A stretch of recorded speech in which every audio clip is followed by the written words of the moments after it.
Welcome to Mysti-Fi, your portal to the mysterious and mind-bending.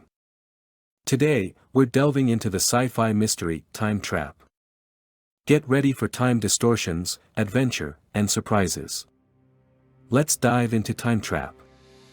In a remote area in Alamo, Texas, Jason Hopper, an archaeology professor, is exploring with his dog on the trail of missing hippies from the 1970s.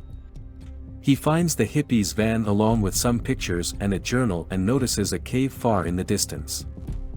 He goes there and finds inside what appears to be a cowboy whose gun and attire don't seem to be from the current generation, standing paused in place in the entrance.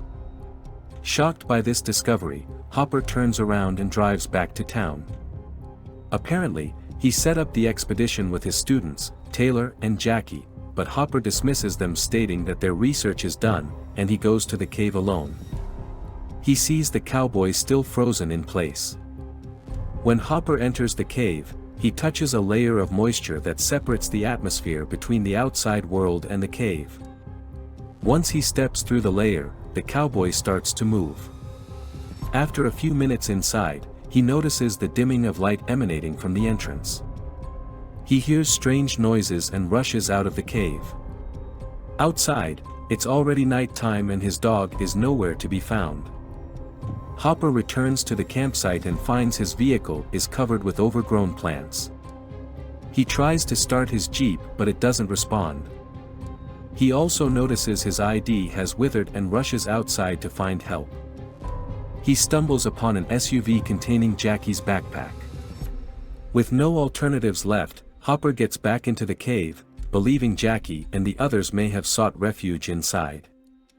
As he throws glow sticks on the floor, one stops mid-air through the layer. He tries to grab it, but when he passes through the layer it falls down on the ground. After 2 days of Professor Hopper's absence, Taylor and Jackie decide to search for him. They are joined by Taylor's crush, Kara, along with her sister Vives, and her friend Furby. They locate the van that Hopper had come across earlier, discovering a collection of photographs within. As Taylor and Jackie examine the pictures, they come to realize that the missing hippies were in fact Hopper's own parents. Furby trips on a rope that leads into a cave. They follow the rope and it leads them to the edge of a cliff, where they find that the rope has been severed at its upper end. Opting to proceed, they make the collective decision to follow the severed rope, leaving Furby behind at the base camp to provide backup and support. As they begin their descent down the cliff, they hear strange noises and encounter the same invisible barrier as Hopper. They descend to the ground, and Vives and Jackie take the initiative to explore the cave. Out of nowhere, they hear a girl scream from deep within the cave, and they hastily scramble back up the cliff to leave. Unfortunately, the rope frayed, which caused Jackie to fall and injure both her and Taylor. They radio Furby but he doesn't respond, which made Taylor think that he cut the ropes.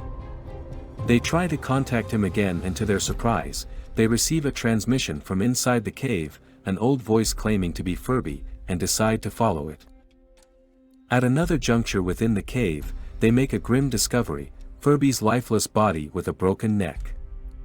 Reviewing his video recordings, they realized that from his perspective, several days had passed, while only about an hour had elapsed within the cave.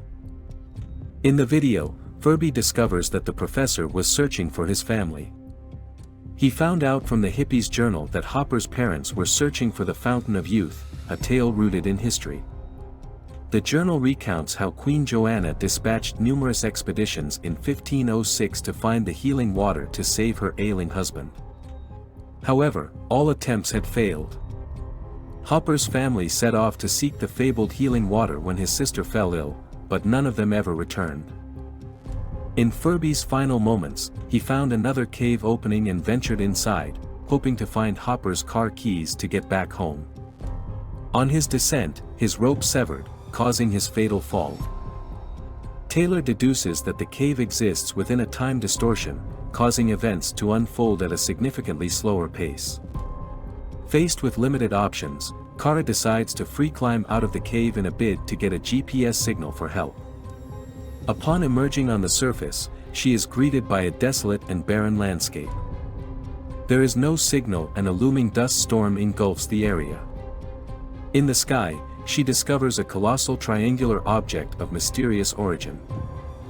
Upon her return to the cave, the group compares their video recordings. It becomes evident that while Kara experienced a full 30 minutes on the surface, only a few seconds had passed from their perspective inside the cave, validating Taylor's theory. They review Furby's footage again and learn that he survived the fall but met a gruesome end at the hands of a primitive caveman. Fearing for their lives, Kara decides to climb out once again to search for help. Vives also realizes from the footage that the sun's path is actually changing with the seasons. They realize the time distortion is even more extreme than they thought, with entire years passing within seconds inside the cave. Suddenly, a retractable ladder appears and a tall futuristic humanoid spaceman descends from above. A caveman suddenly attacks, but the spaceman manages to subdue him non-lethally. Terrified, the group flees and stumbles upon the lifeless bodies of Hopper's parents and a group of cavemen inspecting the cowboy's body. The cavemen spot them, and Taylor bravely confronts them but is critically injured in the ensuing battle. The spaceman appears and takes a water sample from the pool. As he is about to leave, he notices the injured Taylor and drags him to the pool, which miraculously heals him. Another group of cavemen appeared and attacked them. During the struggle, the spaceman's helmet is inadvertently removed, exposing him to an atmosphere he cannot breathe. Kara helps the spaceman and he successfully subdues the caveman. With his dying breath, he shows them old media clips, shedding light on their inexplicable disappearance. They ask him what year he is from, but he responds in a language entirely foreign to them.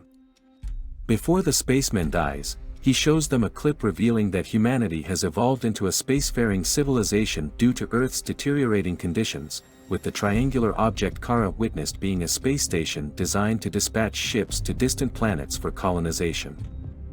The group realizes there is no way back and they must decide whether to get out of the cave right now or stay there forever. Taylor grabs the cowboy's gun and explores the cave further to look for Hopper. In a startling turn of events, Taylor stumbles upon Hopper, gravely injured, near another time dilation zone. This distortion contains Hopper's long-lost sister and a battalion of conquistadors locked in a fierce battle with the cavemen over control of a waterfall, the Fountain of Youth. Hopper explains that the temporal field is most potent here, and time is further slowed down, rendering the rescue of his sister impossible. He implores Taylor to escape the cave and save the others, as he himself is nearing the end of his life. Taylor reunites with the others, carrying Furby's lifeless body and lowering it into the pool of healing water. Their hopes for his revival are dashed when more cavemen unexpectedly return, leaving them with no alternative but to make a hasty escape. With the spaceman's retractable ladder in hand, they begin their ascent towards the cave's entrance. To their astonishment, a pool of water obstructs their path at the top. In a desperate attempt to overcome this barrier, Kara reaches for the pool, but mysterious beings immediately seize her in a firm grip, leaving the group utterly bewildered. A caveman accidentally deactivates the ladder, sending the group plummeting into the ground below. As they free-fall towards their seemingly inevitable demise, rope-like mechanisms emerge from the water portal, miraculously saving them from certain death. Kara emerges from the portal dressed differently and pulls each of her friends through the water portal, one by one. More rope-like mechanisms emerge from the water portal and start exploring the cave. Sometime later, Furby regains consciousness, along with Hopper and his parents and sister, all having been retrieved and revived by the healing waters. The others soon arrive, exuberantly explaining their newfound location aboard the space station and the incredible revelations they have to share. The scene shows them aboard a spaceship, poised to launch into orbit on a journey to an unknown planet, their future filled with untold adventures. If you enjoyed this video, please make sure to hit the subscribe button and turn on notifications so you never miss a new release. Thanks for watching, and we'll see you in the next one.